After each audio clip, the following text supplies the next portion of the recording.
Got to get my wipes out here. Got to wipe down things, you know. We're in that era. There we go. Got my Clorox. I found him.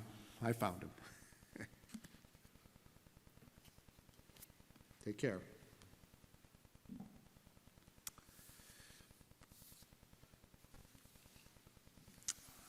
Last night I was reading something, and they had this little short quip, if you would, about a 6-year-old, was a boy, who was asked if he understood why there was no school. And he answered, because they ran out of toilet paper. So, anyways, hope they're getting more in stock. Friday, and maybe you saw it live, and maybe you saw it in clips on Facebook, the Pope Francis, gave a special blessing on Friday afternoon to the city and to the world in light of the pandemic that has gripped the world. And note was made as he approached outside the front of the Vatican there, St. Peter's, that it was raining. And the Pope walked up in the rain, no umbrella, no nothing. And then, for those of us in the Capital District at least, it's raining this morning. And then we hear the famous quote this morning of that gospel. And Jesus wept. And I couldn't but think to myself that maybe the rain of that wonderful service from Rome by the Pope on Friday, maybe the rain that we are experiencing here, in some way is not a reminder from God that he does weep with us, that he does worry with us, but he also walks with us. Not only in these unprecedented times, but all the time. Jesus is with us, cares for us, just as he cared for his friends, just as he cared for Lazarus. One of the bottom lines, at least in relationship to where we're at today in the gospel, is that Jesus brought hope. And Jesus brings hope today and every day, in good times, in joyful days, in challenging days, in days filled with sorrow.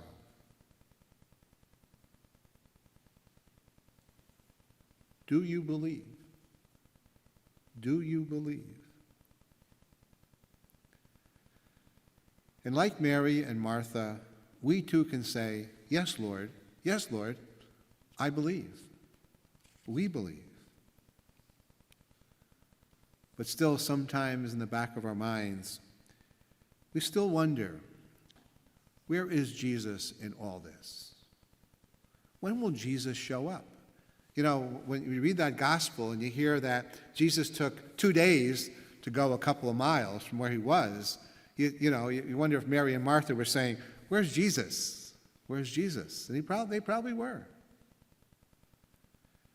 But sometimes we have to look beyond ourselves, and maybe see where Jesus already is in our midst. Where's Jesus in our midst? I saw a post on Facebook here a couple of days ago. It's a post of a family of 9 who I happen to know from Virginia. And they're home like everybody else. They got 7 kids. 4 of them are school age, and the father particularly is playing the teacher. And one of the things they must have had was something about gratitude. And so they placed on the refrigerator or someplace a sheet that says, "I'm grateful for." And at the time of the picture, there were 4 things that were written at the moment. One of the things one of the kids wrote was, they're grateful for music. And even this week, people commented on how grateful they were that Richard, our music director, would be here to bring the prayer of music to the prayer of the church. Another kid wrote they were grateful for the internet, as I think we all are, because again, comments, emails, whatever have been made to my staff and to myself, how grateful they are that we're able to live stream this Mass to you and to many others. We have in the back room Chris, who's making sure this all happens without any glitches. One kid wrote they were grateful for sourdough bread. Okay. And then another kid wrote in big, big letters, they were grateful for dogs. Dogs. Don't know why, but you know what they say about the word dog. It's God, spelt backwards. And what would you add to the list, huh? What would you add to the list? You know, many people are staying home. Some of you becoming maybe a bit stir-crazy. Maybe you feel like you're under house arrest. But every challenge offers us opportunity.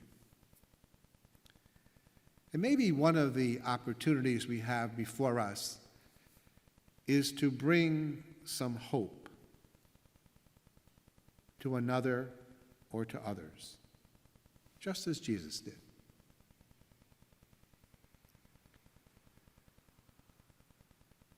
Steve Hartman, who's a broadcast journalist for CBS, he's at home with his family. They happen to have a home in Catskill, New York.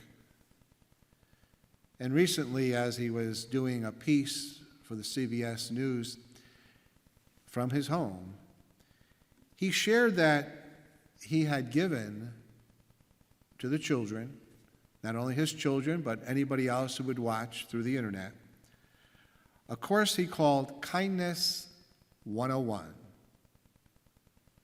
And in that little presentation, if you will, to these children, he talked with them about heroism. He talked about who are the heroes of today. Who are the heroes that wear different kinds of uniforms, if you will. And then he gave the kids an assignment. They had a week to do this. And their assignment was to pick one of these new heroes and thank them in any way they could. Some kids straight away made a phone call, thanked the pharmacist, the fire chief, a nurse, a doctor. Other kids used the sidewalk to thank the mailman, the FedEx, the UPS driver.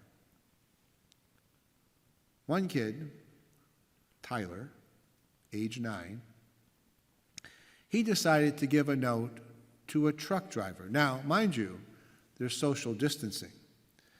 So what he did was he taped the note to the loading dock. And the note read in part like this: I appreciate that you are still going out and driving your truck.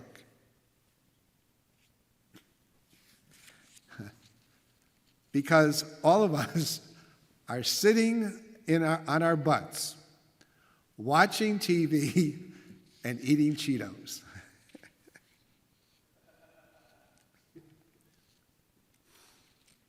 Who are our heroes? For whom are you grateful for? They might be living with you. There's all kinds of heroes out there. We might take some of the extra time we have now to thank a hero. Yeah, it can be that healthcare worker at any level, the doctor, the nurse, the EMT people, the first responders, the grocery store personnel, the truckers, mail people, banking people, all those people that we say are essential, including the people who not live, but work at your liquor store. I didn't know that liquor was essential. I guess it is. But here we are. Like Jesus, and lots of other people who come into our lives daily, they're bringing us hope and healing in many different ways.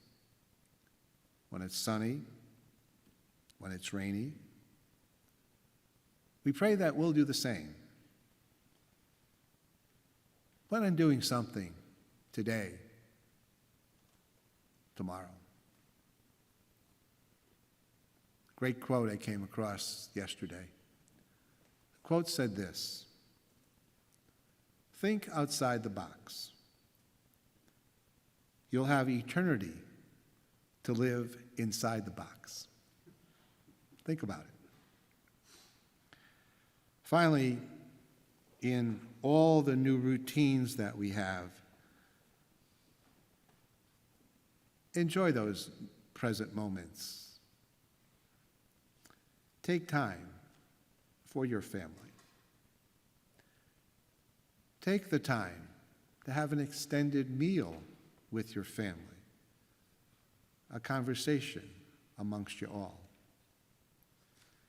Take time to do your schoolwork, to do your job from home, if that's the case.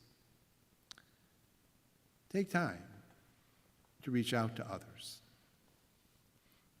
Yes, take time for some fun, some relaxing, some video games. By the way, the World Health Organization today changed their minds about video games and said maybe it's helpful in the times in which we're living. And finally, not to be forgotten, is take time for God. Take time to pray, not just alone, but maybe even as a family.